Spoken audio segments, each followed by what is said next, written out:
chers parents, chers tuteurs, tutrices, chers membres du personnel, chers élèves, Monsieur le Président du réseau des journalistes et communicateurs en éducation, animateurs à la TVT, chers invités, bonsoir. Soyez tous les bienvenus.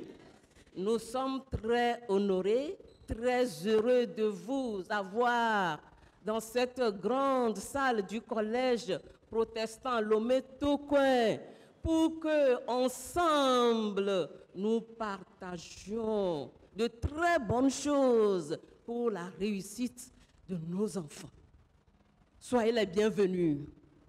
Que le Seigneur bénisse votre entrée, votre présence et votre sortie. Notre souhait est que, en sortant de cette salle, nous soyons enrichis et en prenant des résolutions de mieux accompagner nos enfants, nos élèves, qui sont aussi nos enfants. C'est pourquoi nous sommes là. Donc, nous allons annoter. J'ai participé à une conférence la semaine passée à l'école ESAM. Conférence animée par M. Marcel Toyi sur l'utilisation efficiente des réseaux sociaux. Et dans ces préalables, j'ai appris quelque chose. Donc j'aimerais partager cela avec vous avant qu'on ne commence. Il a dit, quand on se réunit là, il y a des choses à noter. Donc vous, en tant que parents, vous devenez un peu apprenantes, un peu comme des élèves. Vous allez noter. Vous aurez à noter. Et vous aurez également à mettre des choses sur papier sur lesquelles vous allez discuter. De quoi s'agit-il? De quoi parle-t-on? Et qu'est-ce qu'on peut mûrir, enrichir ici et après? Et ensuite, à faire. Est-ce que vous êtes prêts? À la fin, nous vous donnerons des exercices et des devoirs de maison à faire. Donc, soyez disposés, disponibles à recevoir. Nous aussi, nous allons recevoir de vous. Parce que c'est un moment de partage et d'échange pour que nos enfants réussissent mieux.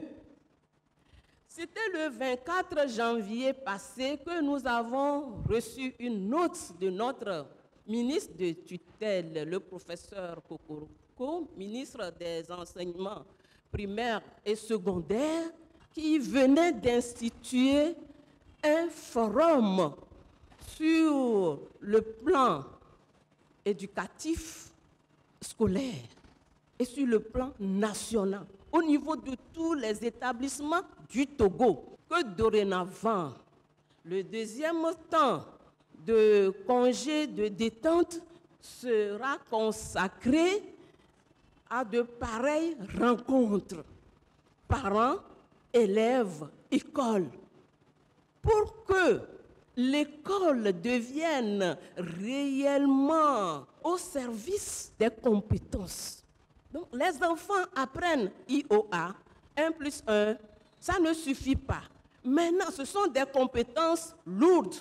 Maintenant, pour que ces compétences lourdes-là soient bien assises, il faudrait aussi des compétences douces. Être à l'heure, bien habillé, être poli, savoir dire merci, etc., etc. Je parlais du forum institué par notre ministre et il nous a donné 3 thèmes que chaque école, selon ses réalités, en choisisse pour en débattre avec les parents et le personnel. Il a donné 3 thèmes principaux. Le premier, le travail des apprenants et leur comportement citoyen. Le deuxième thème, l'utilisation efficiente des TIC. Je vais dire technologie, informatique et communication. Troisième thème, le suivi et le soutien parental. Compte tenu de nos réalités au collège, nous avons choisi le troisième thème, qui est le suivi et le soutien parental. Et nous savons que ce thème fera certainement allusion aux deux premiers, l'utilisation des réseaux sociaux. Un enfant qui vient en classe, déjà 7 heures, à la tête sur la table, et dort, on le réveille en vain. C'est parce que cet enfant est portable Android en main et peut-être veille jusqu'à 3 heures du matin et revient en classe tout somnolent. Qui lui a acheté ce portable? Est-ce que le parent le sait? Votre responsabilité, on le verra tout de suite. Le travail des apprenants et leur comportement citoyen. Un enfant bien éduqué à la maison, quand il vient à l'école, ne dérange pas trop. C'est cet enfant-là qui vient à l'heure. C'est cet enfant-là, quand on lui donne un devoir de maison à faire, il le fait. Quand on lui dit de faire ceci et cela, il le fait réellement. C'est cet enfant qui est propre. Il ne dérange pas les surveillants. Il est correct, il est simple et il est excellent. Donc nous avons jugé bon, selon notre contexte ici, de prendre le suivi et le soutien parental pour que vous et nous réfléchissions sur notre mode d'accompagnement et du suivi de nos enfants. Nous avons fait appel à notre illustre journaliste que vous connaissez très bien. C'est ensemble que nous allons voir tout ça là. Bonne séance à vous tous et que le Seigneur soit avec nous tous.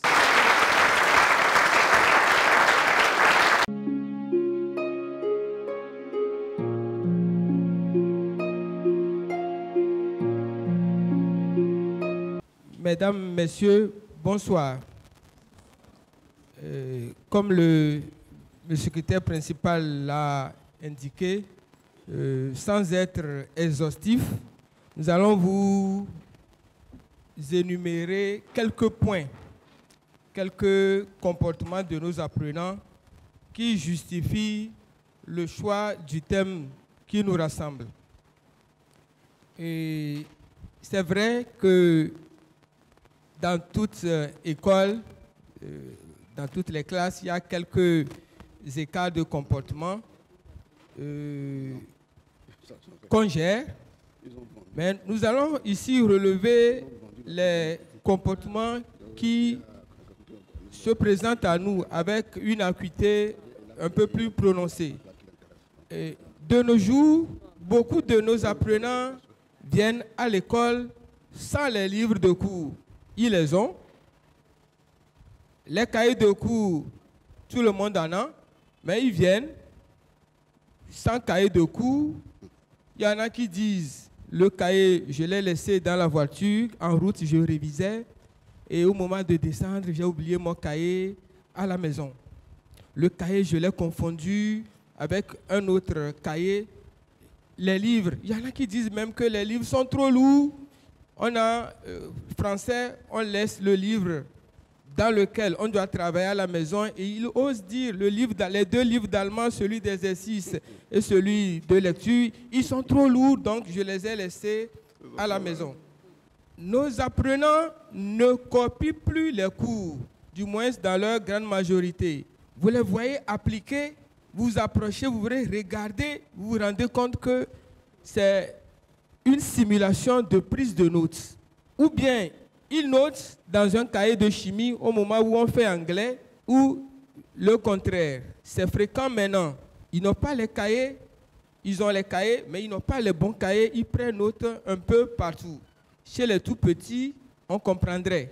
Mais un élève de terminale qui note SVT dans un cahier d'anglais et le cahier d'anglais et le cours d'anglais dans le cahier de maths, nos apprenants ne traitent plus les exercices de maison. Et souvent, nous vous envoyons les messages. On prend, chers parents, merci de constater que votre enfant a refusé de traiter les exercices de maison. Nous mettons de ces notes-là dans les cahiers de correspondance. Et il y en a qui rappellent pour s'excuser ou bien qui rappellent et qui mettent les enfants immédiatement au pas. Autre comportement de nos apprenants, c'est la propreté du lieu de travail. Nos apprenants sont capables maintenant d'arriver avec de la nourriture, de manger et de laisser les épluchures sur place.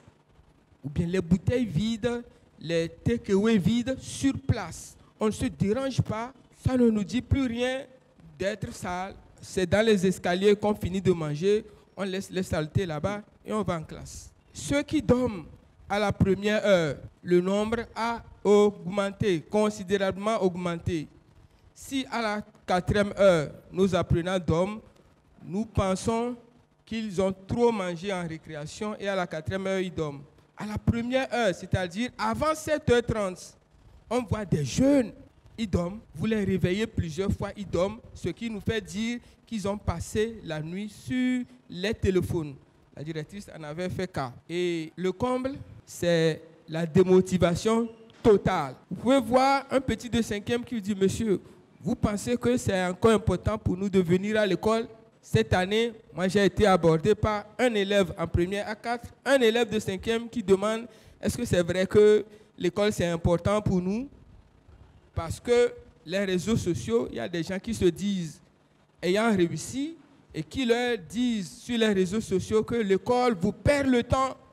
Et nos enfants emmagasinent ça et ils nous posent ça comme question pour débattre. Monsieur, est-ce que c'est vrai qu'on a besoin d'aller encore à l'école à ce 21e siècle? Et ça crée une démotivation. Leur comportement hors des classes maintenant. Beaucoup de nos apprenants ne viennent plus vous dire la vérité à la maison. Des notes que la direction envoie aux parents ne sont plus transmises.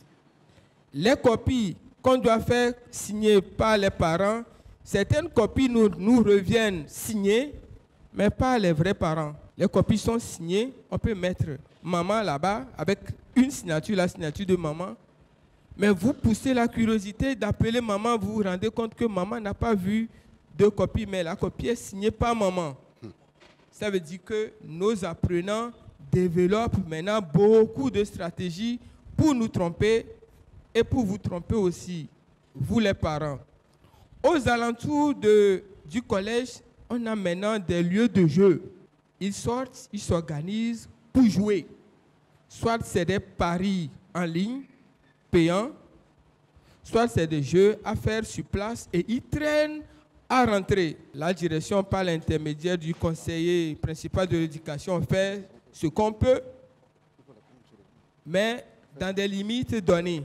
Nos apprenants font de mauvaises compagnies dans ces lieux-là. Les lieux où ils font les jeux, ils font beaucoup de mauvaises compagnies. Et quand ils reviennent et ils discutent avec vous, on se rend compte qu'il y a de mauvaises idées qui sont en train d'être semées dans les esprits de nos apprenants. Et pour finir, la nouveauté maintenant, c'est que on peut croiser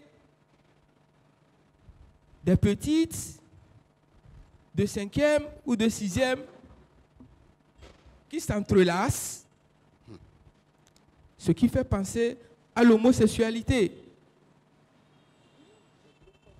Les grands frères qui rendent compte que certains de leurs camarades garçons sont aux toilettes en train de se masturber. Oui, ça vous étonne, mais c'est ça maintenant. Il va falloir qu'on fasse quelque chose. Je vous remercie.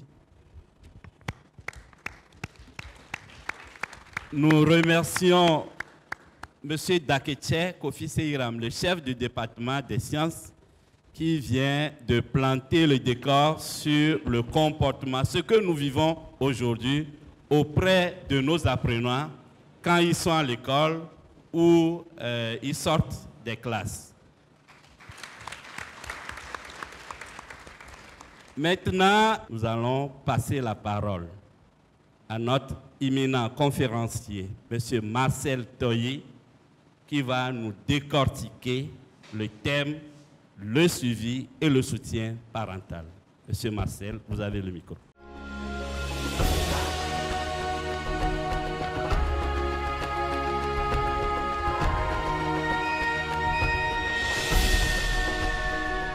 Bien, merci Madame la directrice pour l'opportunité que vous m'offrez d'échanger avec les parents ici présents. Et à travers eux, c'est tous les parents du Togo. J'ai écouté la directrice, j'ai écouté le censeur qui a donné les résultats et les comportements des élèves. Cela m'amène à ajouter certains points au niveau du préalable. Parce que pour le préalable, j'avais prévu juste un seul point à partager avec vous. Mais au vu de ce que j'ai entendu, j'ajoute ce qui suit. Je comprends à partir de ce qui a été dit que les parents ici présents ont compris l'importance de ce qu'on appelle une conférence d'actualité. En fait, ce que nous sommes en train de faire, le fait de venir développer une thématique à l'endroit des acteurs selon la cible, ça s'appelle conférence d'actualité. Nous avons eu la chance, dans notre parcours professionnel, de faire un certain nombre de pays. En Afrique du Nord, en Europe et en Asie. Et nous remercions véritablement le ministre de l'enseignement primaire secondaire qui a importé une bonne pratique. La bonne pratique, c'est que dans ces pays que je viens de citer, eh bien, vous ne pouvez pas passer un trimestre sans qu'il y ait ce qu'on appelle une conférence d'actualité. C'est une thématique qu'on vient de développer à l'endroit soit des élèves, soit des parents, soit même des enseignants, pour qu'ils complètent un peu ce qu'ils connaissaient déjà. Et quand il s'agit des élèves, l'objectif de la conférence d'actualité appliquée aux élèves, c'est de leur dire que dans certaines situations de vie, ce n'est pas avec l'anglais, la philo, la mathématique qui vont résoudre le problème. C'est avec les connaissances apprises dans les conférences d'actualité, c'est là qu'ils vont prendre note, ils vont avoir des informations, des acquis qui leur permettront de résoudre les problèmes. C'est pour ça que les thèmes des conférences d'actualité rentrent dans ce qu'on appelle les compétences de vie courante. Ça, c'est le premier élément. Le deuxième élément, quand j'ai suivi, je me suis dit, au vu des résultats relativement mauvais au niveau de certains élèves et de certaines classes, quelles sont en réalité les matières qui ont tiré les résultats vers le bas? Parce que quand on fait l'analyse des résultats, on doit pousser jusque-là pour situer les responsabilités. Pour voir, est-ce que c'est les mathématiques? Là, les professeurs de mathématiques doivent être interpellés.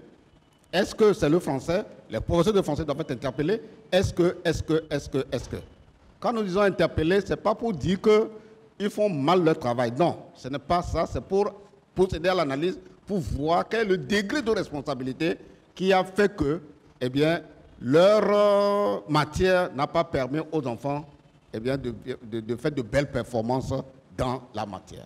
L'école, à elle seule, ne permet pas de donner aux enfants tout ce qu'il faut pour leur réussite. Et ça, je suis sûr que vous convenez avec moi. Parce que qu'est-ce que l'école donne en réalité? L'école donne ce qu'on appelle les outils.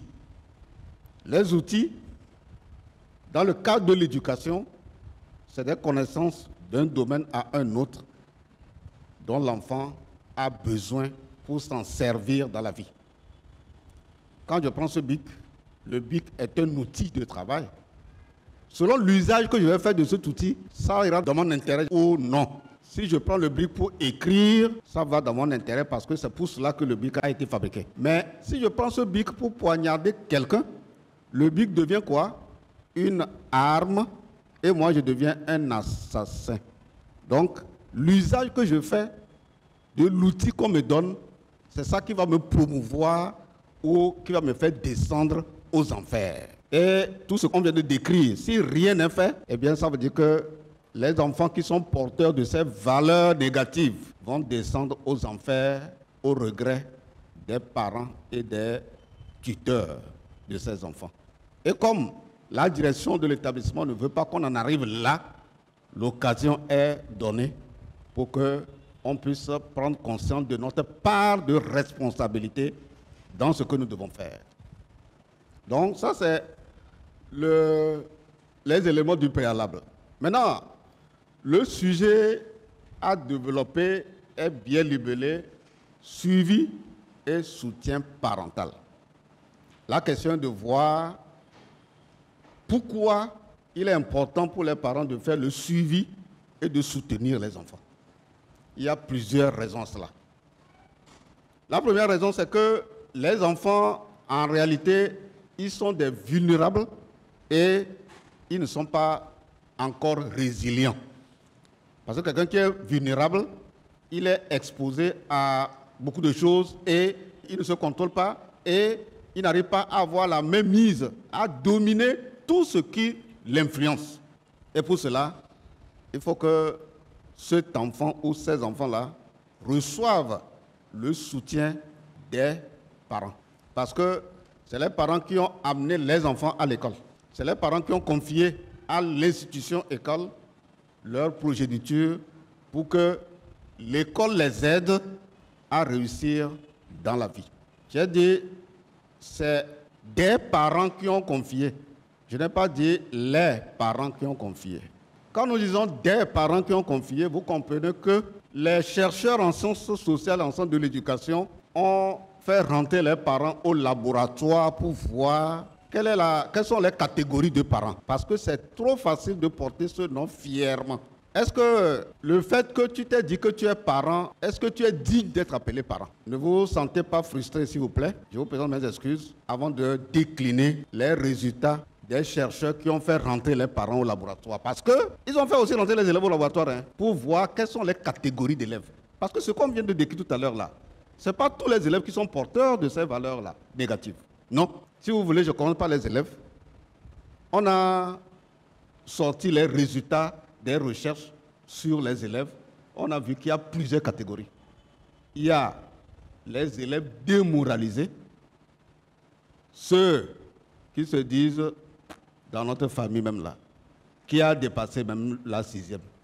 Moi, si je suis en 3e, je suis un universitaire. Il n'a aucune ambition, il n'a aucun rêve, il se laisse entraîner par les influences de tous bords. Et c'est souvent ces gens de catégories qui se retrouvent dans ce que moi je viens d'entendre là. Après, on tombe sur la catégorie des élèves oisifs. Les oisifs là, c'est ceux-là, les parents mettent tout le paquet, l'État ou l'institution met tout le paquet, mais c'est la paresse qu'ils ont chargé sur la tête. La paresse n'a qu'à faire le travail, ils vont réussir. Ils font partie de cette catégorie qu'on vient de décrire. On tombe sur la 3e catégorie, les élèves accidentels. Les accidentels, c'est qui? Qui sont en réalité des parents, des soi-disant parents. Comme ils sont tombés dans l'addiction au sexe, non? Ils sont des parents pendant qu'ils sont encore à l'école. Ils ont femme, ils ont enfants. Maintenant, on tombe sur la bonne catégorie d'élèves. La catégorie recherchée par le collège protestant et par, je suis sûr, tous les parents ici présents. C'est les élèves avertis. Ceux qu'on vient de nous présenter, qui sont les majors, c'est les élèves avertis. C'est qui les élèves avertis? C'est des élèves qui ont compris que la réussite est au bout de l'effort. Ils ne laissent pas n'importe qui rentrer dans son réseau de relations. Non. Et ils ne s'adonnent pas à n'importe quelle addiction.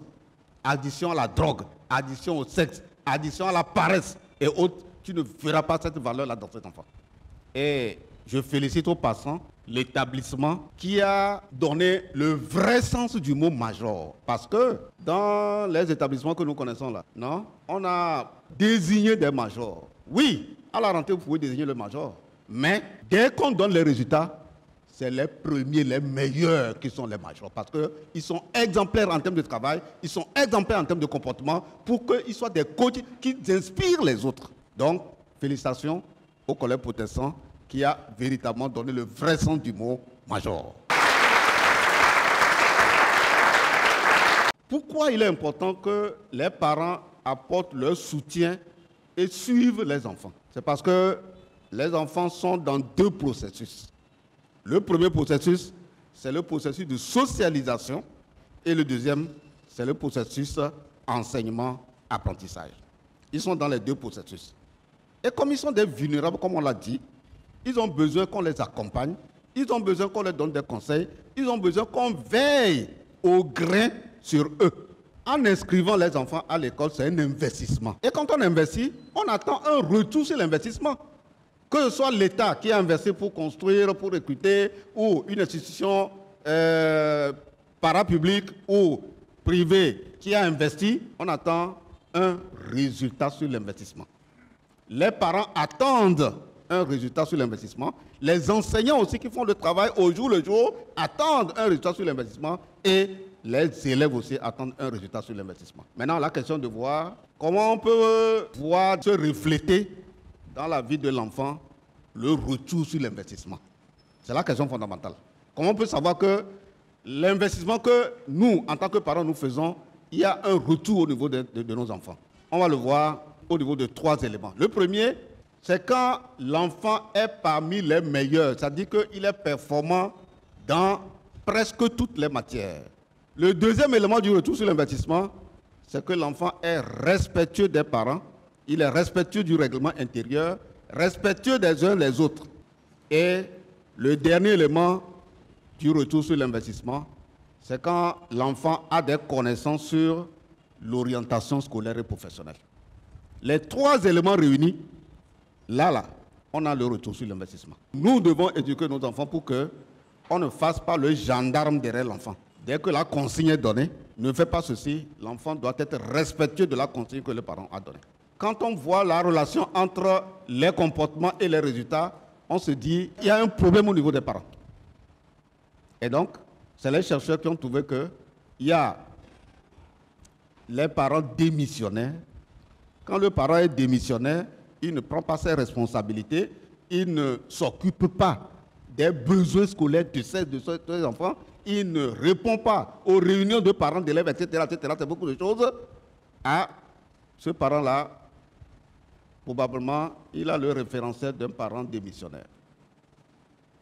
Je suis sûr qu'il n'y a aucun parent qui répond à ce profil ici. Parce que si c'était le cas, on allait voir que 2 ou 3 parents dans cette salle.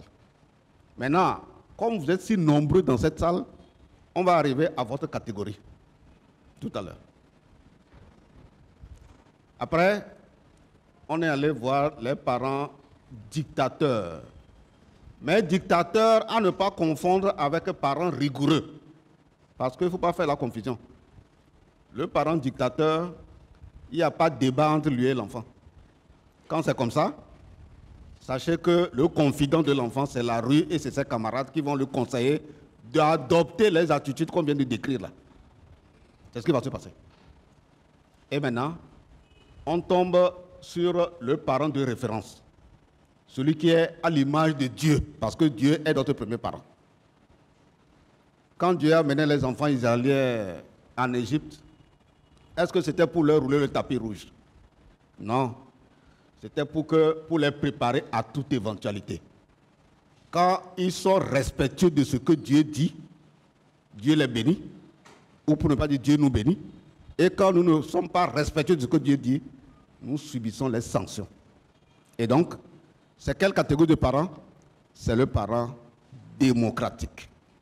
Le parent démocratique. Et donc, le seul fait que vous avez accepté l'invitation de la direction, le seul fait que vous avez laissé toutes vos activités pour être présent dans cette salle, eh bien, vous êtes des parents démocratiques et vous méritez un banc.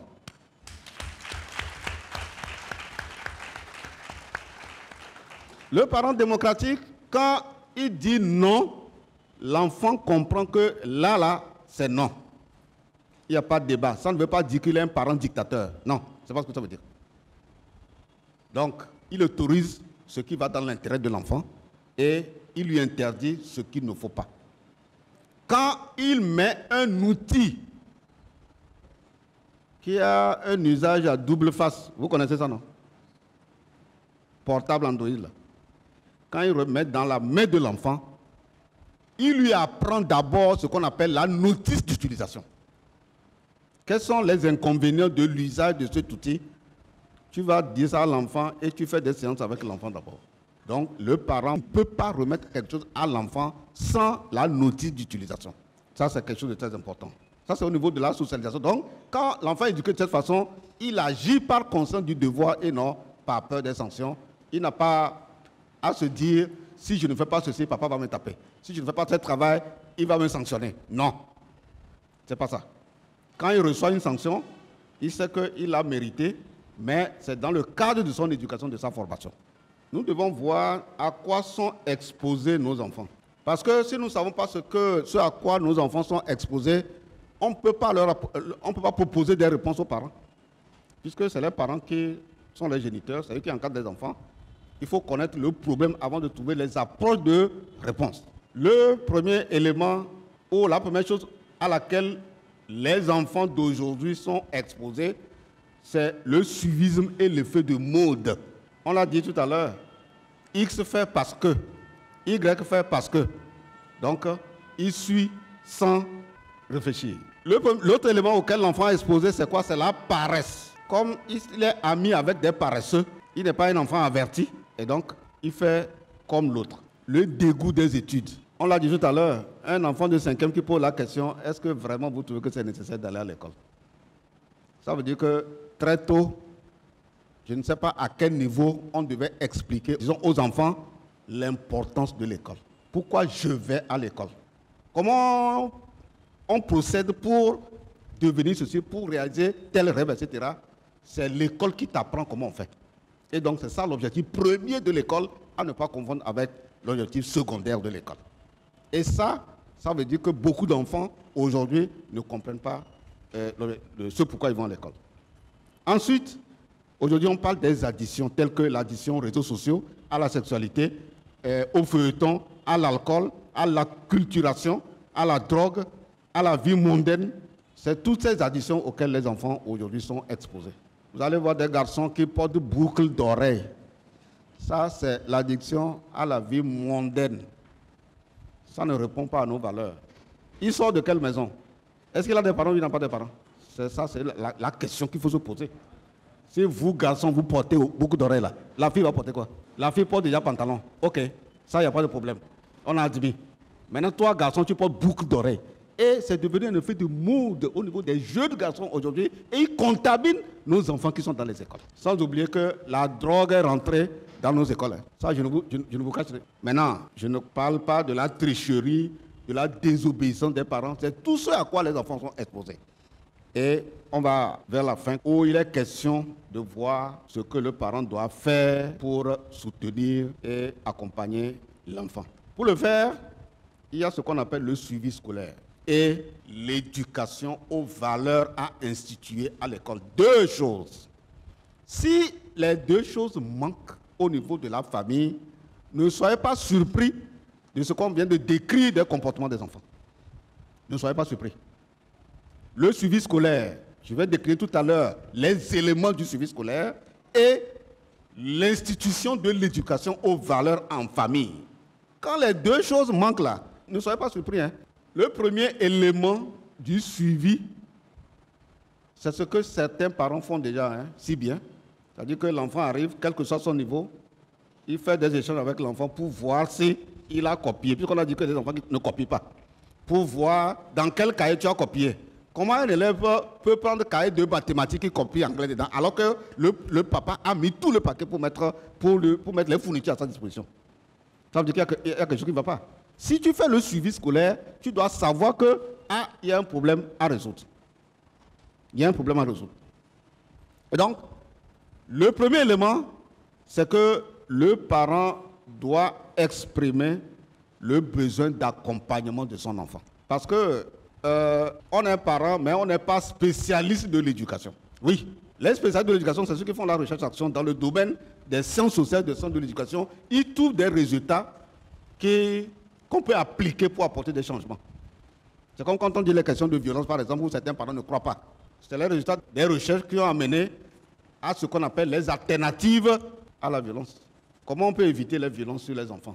C'est les résultats des recherches qui donnent ça. Et quand on forme les enseignants, on forme les parents, ils disent « Oh, j'allais tuer mon enfant par ignorance.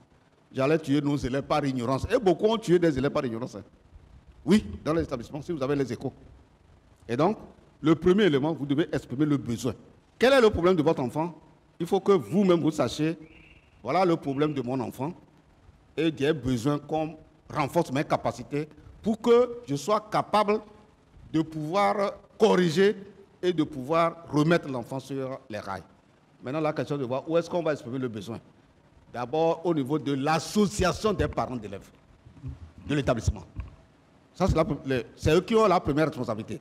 Et la direction de l'établissement aussi, vous pouvez exprimer le besoin et on peut faire des rencontres B2B avec les parents qui ont des problèmes spécifiques avec leurs enfants.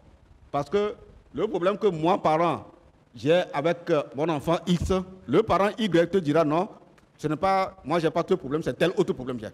Donc, c'est à vous d'exprimer le besoin. Si vous n'exprimez pas le besoin, eh bien, là, on ne saura pas exactement quel accompagnement on peut vous apporter. Premier élément du suivi. Le deuxième élément, c'est d'établir un entretien qualitatif entre vous et l'école. Vous ne pouvez pas ne pas répondre aux réunions des parents d'élèves. Si vous avez des occupations, trouvez un moyen de revenir après ou d'envoyer quelqu'un pour venir prendre note et de nous faire un rapport fidèle pour que vous puissiez voir qu'est-ce qui a été dit pour véritablement suivre votre enfant et être au courant de ce qui se passe dans l'établissement et particulièrement par rapport à votre enfant. Deuxième élément. Le troisième élément, vous devez mettre dans votre programme de vous intéresser aux activités scolaires, para- et périscolaires de l'enfant. C'est-à-dire s'informer et s'impliquer dans les choix d'activités de vos enfants en lien avec leur projet professionnel. Quand l'enfant dit que bon, moi c'est taekwondo que je veux faire, pose la question, quel est le lien entre taekwondo et ton projet professionnel? Est-ce que tu as un projet professionnel? Qu'est-ce que tu veux devenir demain? Ensuite, apprendre à faire l'exploitation éducative et pédagogique des feuilletons, des films et autres. Quand je dis apprendre, c'est le parent. C'est le parent qui doit apprendre comment faire une exploitation pédagogique de ce que des feuilletons, des films que les enfants voient là. Puisque il peut arriver dans cette situation, vous ne pouvez pas l'empêcher, vous ne pouvez pas faire le gendarme derrière l'enfant pour vérifier qu'est-ce qu'il regarde. Le parent doit s'impliquer et pouvoir s'informer et s'impliquer dans les choix d'activité des enfants. Et lui montrer que tout ce que tu dois choisir, ça doit aller dans ton intérêt. Ensuite, suivre les émissions avec un cahier BD. La directrice a posé la question, qui sont ceux qui suivent la TVT, qui ont suivi l'émission d'éducation à la TVT? Très peu ont levé le doigt. Bon, moi, je ne suis pas surpris, mais j'ouvre rapidement une parenthèse pour donner conseil aux parents. Vous voyez, personne ne vous a demandé d'aller suivre le journal. Mais vous avez le devoir, l'obligation, l'impérieuse nécessité d'ailleurs, j'allais dire, de voir dans le programme quelles sont les émissions qui rentrent dans l'intérêt de mes enfants. Et nous allons suivre. Vous ne pouvez pas ne pas suivre débat éducation. Imaginez cette émission qu'on va diffuser intégralement et des parents ne vont pas suivre. Alors que ce qu'on est en train de partager ici, ils vont prendre des informations transformationnelles pour leur vie. Non. Vous prenez une émission comme Podium Jeunesse. Vous n'allez pas demander à vos filles et aux garçons de suivre Podium Jeunesse où on invite des modèles de réussite des filles qui viennent partager avec les autres. Vous n'allez pas aussi suivre ça? Non. C'est d'opérer le choix. Ce n'est pas de rester devant la TVT pour suivre tout le programme. Ce n'est pas de ça qu'on parle. Non. Vous opérez des choix. Donc, je ferme la parenthèse pour vous dire il faut que c'est des erreurs que certains commettent. Il faut éviter ça. J'avais dit que c'est deux choses que les parents doivent faire. La première, c'est le suivi scolaire. Et j'ai décliné quelques éléments. Le deuxième élément qui est en lien avec le suivi et le soutien des enfants, c'est quoi? C'est d'instituer, comme je l'ai dit, l'éducation aux valeurs en famille. C'est-à-dire que vous pouvez décider selon la fréquence. Ça peut être une fois dans le mois, une fois par semaine, ça dépend. Et selon l'âge de l'enfant, vous faites le programme des thématiques, des valeurs qu'on a décrites tout à l'heure. Et vous prenez une seule valeur, la confiance en soi. Et si l'enfant a un niveau, vous lui demandez d'aller faire les recherches d'abord. Il fait les recherches et vous débattez de cela, vous tirez les conclusions, les leçons apprises et vous faites en sorte que l'enfant investisse et réinvestisse ce qu'il a appris de ces échanges-là sur cette thématique, sur cette valeur dans sa vie. Et lui montrer ceux qui ne sont pas porteurs des valeurs positives, qu'est-ce qu'ils sont devenus dans la vie. Il faut lui dire ça. L'éducation aux valeurs, vous retenez les valeurs. Le respect de l'enseignant, par exemple. Pourquoi c'est important, selon toi, de respecter l'enseignant? Le respect de l'enseignant, c'est de venir dire, chaque matin, tu viens, tu salues l'enseignant, etc. Ça va au-delà. Ça va au-delà. Le respect de l'enseignant, c'est de faire ce que l'enseignant t'a demandé de faire. Les devoirs que l'enseignant t'a donné, tu dois le faire. Puisqu'on a dit qu'il y a beaucoup d'élèves qui ne font pas leurs devoirs. Ils ne copient pas, etc., etc. Ça, c'est le respect de l'enseignant. Donc, cette petite expression-là, il faut bien expliquer aux enfants pour qu'ils comprennent ce que ça veut dire. L'éducation aux valeurs. Si les deux manquent, il y aura un sérieux problème. Je conclue pour dire que le sujet, qui est le soutien scolaire de l'enfant, engage la responsabilité parentale. Soutenir et accompagner l'enfant n'est pas un choix du parent. Ce n'est pas un choix, mais une responsabilité, une fierté d'une mission bien accomplie. Si nous le faisons ainsi, on aura réussi notre mission. Je vous remercie. Acclamons très fort notre orateur, Monsieur Marcel Toyi, pour sa brillante présentation. Chers parents, chers élèves, chers collègues, j'espère que vous avez suivi avec intérêt, grand intérêt, la conférence. Vous avez noté, vous avez appris et nous allons faire. Ensemble, nous allons agir. Agir pour que tous nos enfants réussissent brillamment. À présent, nous vous donnons la parole.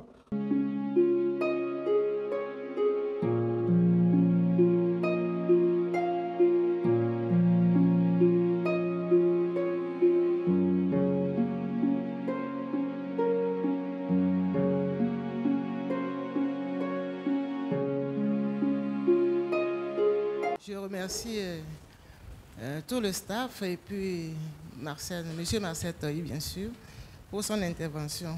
Moi, je ne suis pas longue. Dans l'intervention de M. Toyi, il avait dit d'établir un entretien qualitatif entre les parents et l'établissement. C'est une doléance. Est-ce qu'il ne serait pas bien de créer une plateforme pour informer les parents de ce qui se passe? Les plateformes, nous l'avons dit entre-temps, seront réactivées et les textos, les petits messages à envoyer aussi seront réanimés. Donc, merci madame. Les portes sont ouvertes. Si vous ne comprenez pas quelque chose, venez. Ou bien appelez-nous. Vous avez nos numéros, appelez-nous. Merci. Mesdames et messieurs, permettez-moi de revenir sur des pratiques d'un autre âge, parce que moi, je suis de la vieille école. Mais je trouve que c'était des pratiques quand même qui nous avaient beaucoup aidés.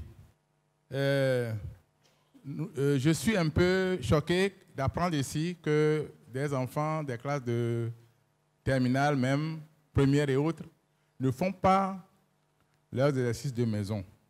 C'est un signe d'indiscipline. Excusez-moi le terme. C'est un signe d'indiscipline. Quand on sait les tracas que les enseignants font, tous les efforts qu'ils font pour préparer les cours et tout ça, quand ils viennent en classe, ils enseignent et après ils donnent des exercices d'application que les élèves ne traitent pas. Là, vraiment, c'est pas bon. J'aimerais apporter un petit quelque chose par rapport au contrôle de nos enfants. Il faudrait que nous, les parents aussi, nous essayions d'aller à la quête de l'information, que nous mettons à jour. Nous avons aujourd'hui le contrôle parental. C'est une application que nous pouvons installer sur le téléphone de nos enfants. Moi, je l'ai installée sur mon téléphone et sur le téléphone de ma fille. Donc, si elle veut avoir accès à un site, il faudrait que je reçoive la notification, je lui donne l'accord avant qu'elle ne puisse avoir accès. Nous pouvons aujourd'hui également dupliquer leur WhatsApp sur notre téléphone. C'est-à-dire que tous les messages qu'ils vont recevoir sur leur WhatsApp, moi je le reçois directement sur mon téléphone également. Ça me permet de contrôler tous les échanges. Nous avons également aujourd'hui des petites caméras qui ne coûtent rien du tout, à 15 000. On installe un peu partout dans la maison et l'application est installée également sur le téléphone. Donc d'ici directement, je peux voir tous les mouvements de ma fille à la maison. Et il y a également les cartes mémoire qu'on peut insérer. Si vous n'avez pas le temps après, vous pouvez faire tous ces contrôles-là. Donc il faudrait que nous ne laissons pas les enfants nous malmener, non. Donc essayons aussi de nous mettre à jour au niveau de la technologie. Merci. Merci. Elle est en avance sur ce que j'avais dit.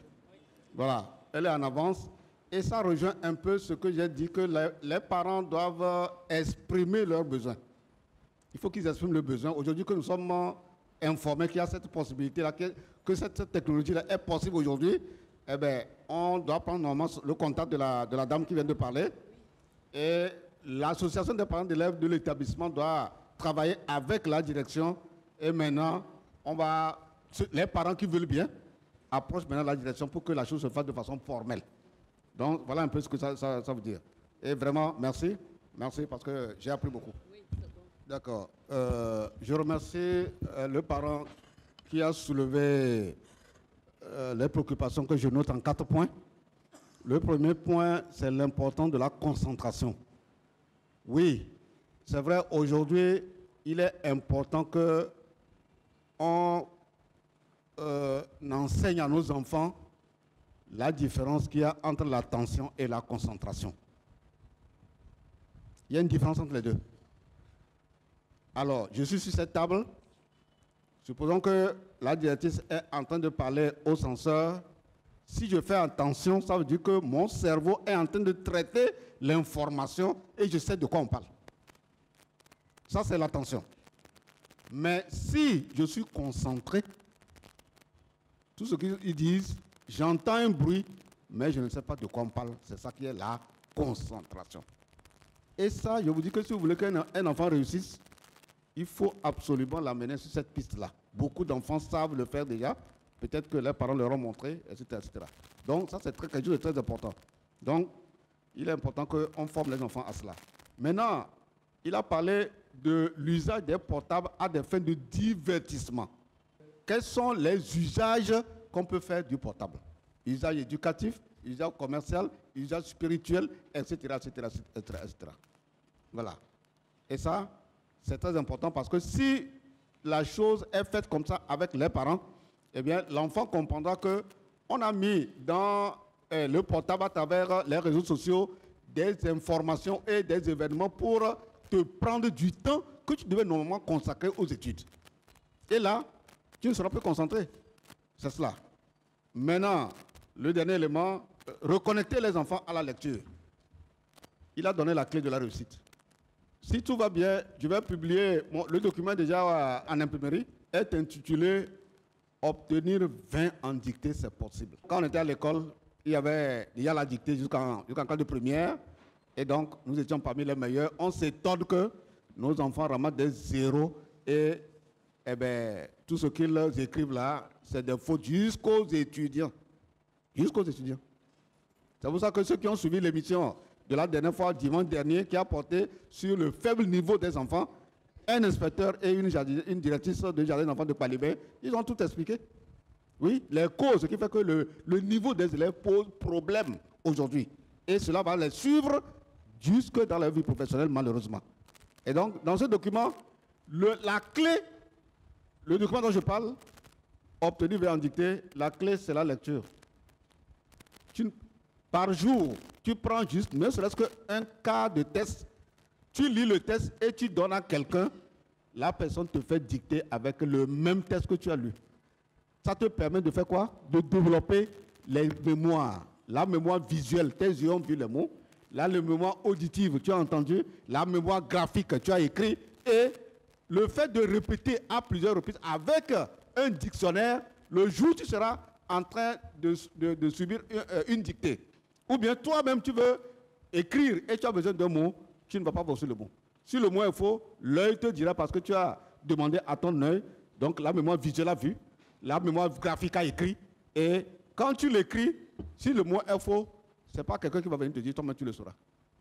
c'est le point de départ pour obtenir 20 en dictée, sans oublier qu'il y a les règles grammaticales, orthographiques, etc. à ajouter et en faire régulièrement des exercices. Et tes notes vont flamber. Toi qui avais 0, tu passes de 0 à 4, de 4, tout de suite tu es à 8, un beau matin tu es à 9, et avant l'examen, te voilà 20 sur 20 en dictée. Donc, voilà un peu la réponse que je pourrais donner. Il y a aussi une autre pratique qui est en train d'être expérimentée dans certaines écoles. Chaque classe, j'allais dire, fixe dès la rentrée son taux de réussite. Je dis bien chaque classe. Vous êtes à quel niveau? Est-ce que c'est la 6e jusqu'en terminale? Par classe, vous allez vous dire, par exemple, nous voulons faire 98% de réussite à chaque évaluation. Maintenant, quand vous vous êtes fixé le taux de réussite à l'avance, comment vous allez fonctionner pour y arriver? Quelles sont vos forces?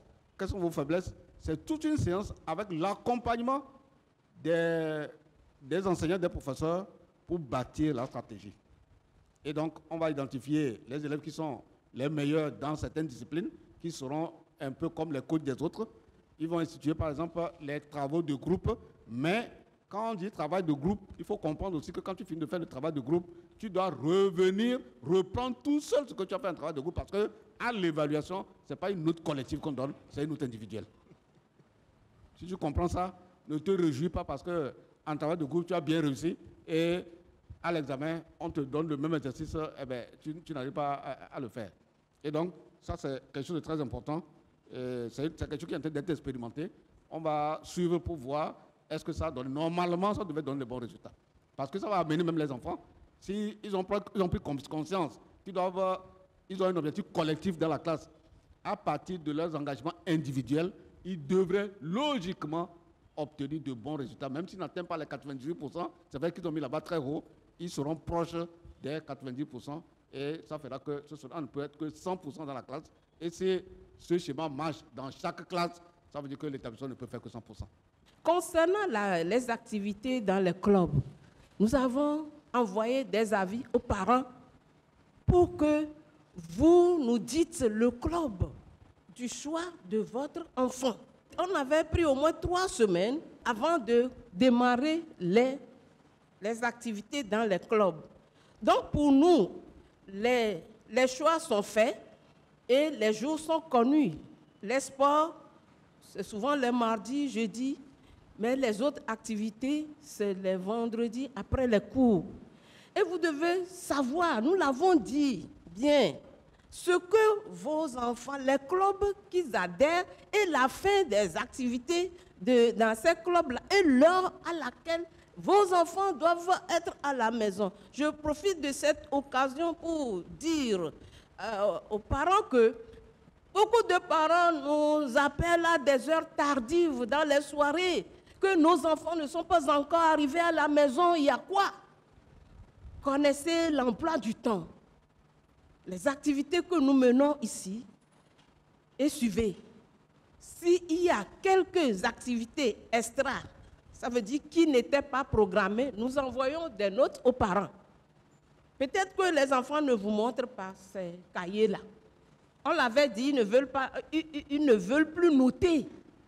Ils ne veulent plus noter. Nous allons les ramener cette vieille habitude-là. Les parents sont appelés à interagir avec les autres acteurs du système éducatif, les élèves, les enseignants et autres, par une étroite collaboration. Espérons que nous allons tous continuer notre mission éducative